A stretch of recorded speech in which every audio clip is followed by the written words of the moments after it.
ರಸ್ತೆ ಬದಿಯಲ್ಲಿ ನಿಂತಿದ್ದ ಲಾರಿಗೆ ಎಚ್ಆರ್ ಕ್ಯಾಂಟರ್ ಡಿಕ್ಕಿ ಹೊಡೆದ ಪರಿಣಾಮ ಕ್ಯಾಂಟರ್ನ ಮುಂಭಾಗ ಜಖಂಗೊಂಡಿರುವ ಘಟನೆ ಚಿಂತಾಮಣಿ ಶಿಡ್ಲಘಟ್ಟ ಮಾರ್ಗ ಮಧ್ಯದ ತಿಮ್ಮಸಂದ್ರದ ಬಳಿಯ ರೈಸ್ ಮಿಲ್ ಬಳಿ ಬುಧವಾರ ರಾತ್ರಿ ನಡೆದಿದೆ. ಕೋನಪ್ಪಲ್ಲಿ ತಿಮ್ಮಸಂದ್ರ ಮಧ್ಯದಲ್ಲಿನ ರೈಸ್ ಮಿಲ್ ಬಳಿ ರಸ್ತೆ ಬದಿಯಲ್ಲಿ ನಿಂತಿದ್ದ ಲಾರಿಯ ಹಿಂಬದಿಗೆ ಎಚ್ಆರ್ ಕ್ಯಾಂಟರ್ ಒಂದು ಡಿಕ್ಕಿ ಹೊಡೆದು ಲಾರಿಯ ಹಿಂಭಾಗಕ್ಕೆ ಕಚ್ಚಿಕೊಂಡು ಕ್ಯಾಂಟರ್ನ ಮುಂಭಾಗ ಜಖಂಗೊಂಡಿದ್ದು, ಕ್ಯಾಂಟರ್ ಚಾಲಕನಿಗೆ ಯಾವುದೇ ರೀತಿಯ ಗಾಯಗಳಾಗದೆ ಪ್ರಾಣಾಪಾಯದಿಂದ ಪಾರಾಗಿದ್ದಾನೆ. ಇನ್ನು ವಿಷಯ ತಿಳಿದ ಕೂಡಲೇ ಸ್ಥಳಕ್ಕೆ ಚಿಂತಾಮಣಿ ಗ್ರಾಮಾಂತರ ಠಾಣೆಯ ಪೊಲೀಸರು ಭೇಟಿ ನೀಡಿ ಸ್ಥಳ ಪರಿಶೀಲನೆ ನಡೆಸಿ ಮುಂದಿನ ಕ್ರಮ ಕೈಗೊಂಡಿದ್ದಾರೆ.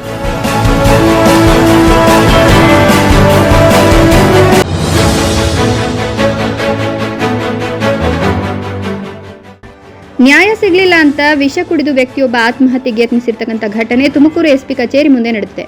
ತುಮಕೂರು ಜಿಲ್ಲೆ ಶಿರಾ ತಾಲೂಕಿನ ಬುಕ್ಕಾಪಟ್ಟಣ ಹೋಬಳಿಯ ಪುರದ ನಿವಾಸಿ 35 ವರ್ಷದ ಪ್ರಸನ್ನಕುಮಾರ್ ಆತ್ಮಹತ್ಯೆಗೆ ಯತ್ನಿಸಿದ್ದಾರೆ. ಶಿರಾ ಪೊಲೀಸ್ ಠಾಣೆಯಲ್ಲಿ ನ್ಯಾಯ ಸಿಗೋದಿಲ್ಲ ಅಂತ ನೇರವಾಗಿ ತುಮಕೂರು ಎಸ್ಪಿ ಆಫೀಸ್ನಲ್ಲಿ ದೂರು ನೀಡಿದ್ದ ವ್ಯಕ್ತಿ ಪ್ರಸನ್ನಕುಮಾರ್ ತನ್ನ ಮನೆ ಅಕ್ಕಪಕ್ಕ ಎಣ್ಣೆ ಮಾರಾಟ ಮಾಡೋದನ್ನ, ಪ್ರಾಣಿ ಹಿಂಸೆ ಮಾಡೋದನ್ನ, ಮನೆಯ ಪಕ್ಕ ಚಿಕ್ಕ ಚಿಕ್ಕ ಮಕ್ಕಳಿಗೆ ಸೊಲ್ಯೂಷನ್ ನೀಡ್ತಿದ್ದನ್ನ ಪ್ರಶ್ನಿಸುತ್ತಿದ್ದ. ಇನ್ನು ಸರ್ಕಾರಿ ಶಾಲೆಯ ಕಾಲ್ನಡಿಗೆ ದೂರದಲ್ಲೇ ಬಾರ್ ಓಪನ್ ಮಾಡಿದ್ದೀರಾ ಅಂತ ಪ್ರಸನ್ನಕುಮಾರ್ ಪ್ರಶ್ನಿಸಿದ್ರು. ಅದಕ್ಕೆ ರವಿಕುಮಾರ್, ಶ್ರೀರಂಗ, ಜಗದೀಶ್ ಅನ್ನೋರು ಮನಬಂದಂತೆ ತನ್ನ ಪತ್ನಿ ಮೇಲೆ ಹಲ್ಲೆ ನಡೆಸಿದ್ದಾರೆ ಅಂತ ತುಮಕೂರು ಎಸ್ಪಿಗೆ ದೂರು ನೀಡಿದ್ದೆ. ಆದರೆ ದೂರು ನೀಡಿ 20 ದಿನ ಆದರೂ ಯಾವುದೇ ಕ್ರಮ ಆಗಿಲ್ಲ. ಅವರಿಗೆ ಇನ್ಫ್ಲೂಯೆನ್ಸ್ ಇದೆ ಅಂತ ಖುದ್ದು ತುಮಕೂರು ಎಸ್ಪಿ ಕಚೇರಿ ಮುಂಭಾಗದಲ್ಲಿ ಆತ್ಮಹತ್ಯೆಗೆ ಯತ್ನಿಸಿದ್ದಾನೆ. ಇನ್ನು ಈ ವ್ಯಕ್ತಿಯನ್ನು ಸರ್ಕಾರಿ ಆಸ್ಪತ್ರೆಗೆ ರವಾನಿಸಿ ಚಿಕಿತ್ಸೆ ನೀಡಲಾಗ್ತಿದ್ದು, ಅದೃಷ್ಟವಶಾತ್ ಪ್ರಾಣಾಪಾಯದಿಂದ ಪಾರಾಗಿದ್ದಾನೆ.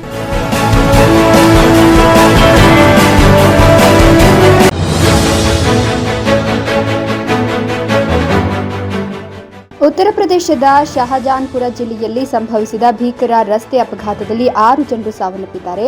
ಬರೇಲಿ ಇಟಾವಾ ಹೆದ್ದಾರಿಯ ಬಾರ್ಕೇಡಾ ಜೈಪಾಲ್ ಕ್ರಾಸ್ ರಸ್ತೆಯ ಬಳಿ ಟ್ರಕ್ಗೆ ಕಾರು ಡಿಕ್ಕಿ ಹೊಡೆದಿದೆ. ಈ ಘಟನೆಯಲ್ಲಿ ಒಂದೇ ಕುಟುಂಬದ 6 ಮಂದಿ ಸಾವನ್ನಪ್ಪಿದ್ದು 4 ಗಂಭೀರವಾಗಿ ಗಾಯಗೊಂಡಿದ್ದಾರೆ.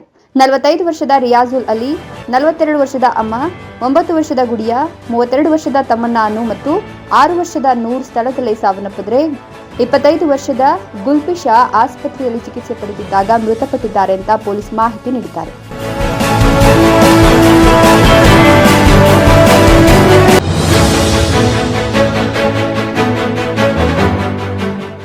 ರಾಜ್ಯಸಭೆಯಲ್ಲಿ ಸಂವಿಧಾನದ ಬಗ್ಗೆ ಚರ್ಚೆ ಮಾಡುವ ಸಂದರ್ಭದಲ್ಲಿ ಡಾಕ್ಟರ್ ಬಿಆರ್ ಅಂಬೇಡ್ಕರ್ ಅವರ ಕುರಿತು ಅಮಿತ್ ಶಾ ನೀಡಿರುವ ಆಕ್ಷೇಪಾರ್ಹ ಹೇಳಿಕೆ ಭಾರೀ ಗದ್ದಲಕ್ಕೆ ಕಾರಣವಾಗಿದೆ. ಇತ್ತೀಚೆಗೆ ಅಂಬೇಡ್ಕರ್ ಜಪ ಫ್ಯಾಷನ್ ಆಗಿದ್ದು, ಇದರ ಬದಲು ದೇವರ ಜಪ ಮಾಡಿದರೆ ಸ್ವರ್ಗದಲ್ಲಿ ಸ್ಥಾನ ಸಿಕ್ತಿತ್ತು ಅಂತ ಅಮಿತ್ ಶಾ ಹೇಳಿದ್ರು. ಇದನ್ನು ವಿರೋಧಿಸಿ ಅಂಬೇಡ್ಕರ್ ಕುರಿತು ಕೇಂದ್ರ ಗೃಹ ಸಚಿವ ಅಮಿತ್ ಶಾ ಹೇಳಿಕೆ ಖಂಡಿಸಿ ದೆಹಲಿಯಲ್ಲಿ ಕಾಂಗ್ರೆಸ್ ಮುಖಂಡರು ಹಾಗೂ ಕಾರ್ಯಕರ್ತರು ಪ್ರತಿಭಟನೆ ನಡೆಸಿದರು.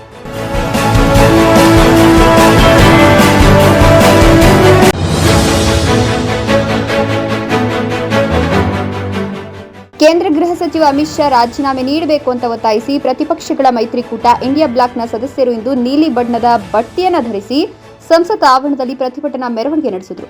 ರಾಹುಲ್ ಗಾಂಧಿ ಮತ್ತು ಪ್ರಿಯಾಂಕಾ ಗಾಂಧಿ ವಾದ್ರಾ ನೇತೃತ್ವದಲ್ಲಿ ಕಾಂಗ್ರೆಸ್ ನಾಯಕರು ಸಂಸತ್ತಿನ ಆವರಣದಲ್ಲಿರುವ ಅಂಬೇಡ್ಕರ್ ಪ್ರತಿಮೆಯಿಂದ ಸಂಸತ್ ಭವನದವರೆಗೂ ಜೈ ಭೀಮ್ ಘೋಷಣೆಗಳನ್ನು ಕೂಗ್ತಾ ಅಮಿತ್ ಶಾ ರಾಜೀನಾಮೆಗೆ ಆಗ್ರಹಿಸಿದರು.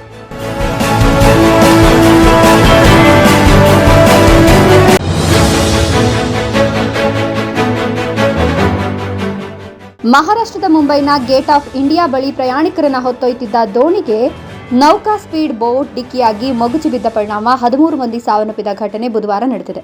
ಇಬ್ಬರ ಸ್ಥಿತಿ ಚಿಂತಾಜನಕವಾಗಿದೆ. ಮಾಹಿತಿ ಪ್ರಕಾರ ಮೃತರಲ್ಲಿ 10 ಪ್ರಯಾಣಿಕರು ಮತ್ತು 3 ನೌಕಾಪಡೆ ಸಿಬ್ಬಂದಿ ಸೇರಿದ್ದಾರೆ.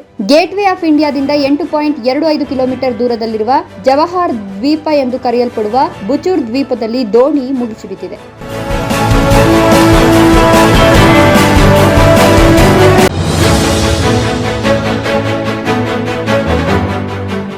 ಕ್ರಿಸ್ಮಸ್ ಹಬ್ಬ ಕೇವಲ ಕ್ರೈಸ್ತ ಧರ್ಮದವರಿಗೆ ಮಾತ್ರವಲ್ಲದೆ ಇಡೀ ಸಮಾಜದ ಬಾಂಧವರು ಆಚರಿಸುವ ಒಂದು ಹಬ್ಬವೆನಿಸಿದೆ.